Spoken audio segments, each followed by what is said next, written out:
Hey, Derek here. I was at the Institute for Innovation and Public Purpose out of UCL.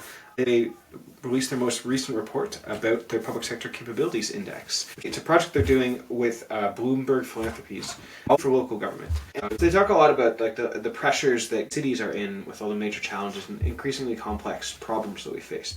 They're trying to figure out what capabilities were foundational to creating change. And they came up with 5. I don't know if you can see it there. I'll quickly go through the 5 they got here. So strategic awareness, which is really about using data and insights to get a sense of what's going on and what the needs are. And part of that is this idea of listening to frontline staff and really the users of services to understand what are the real needs. The other part that's important about this is adjusting priorities, which is really just agile. Work agile. Don't work waterfall, work agile. So as things pivot, you're able to pivot with it.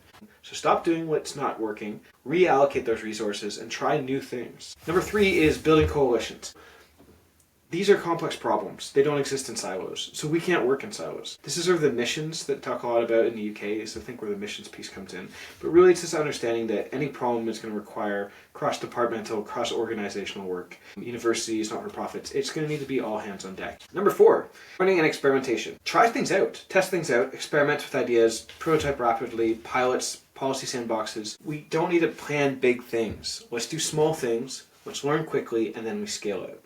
Number 5 is reconfiguring delivery, equipping teams to deliver. And so I view this as sort of the scaling piece. And part of it is skill development. Part of it is reorganizing, restructuring your organization, your government, your department in response to new realities. Making sure your pilots don't stay pilots. So the whole point of these capability index is to have an assessment framework based around the capabilities you need to, as a government, be able to innovate in response to challenges you face.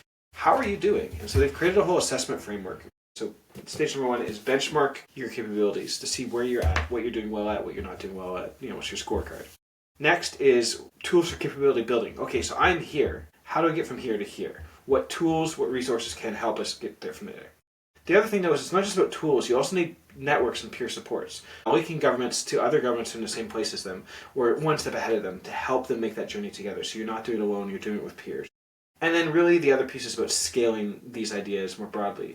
And this is the thing, okay, what does this look like if it's not just 40 cities, it's 4,000 cities? How does that change our understanding of what's needed and the resources that we need? And so in that sense, the capability index becomes a living data set. So anyways, great event, had a lot of fun, met some amazing people afterwards. The students there at UCL are just fantastic people with such passion and vision. And yeah, just excited to see where this goes.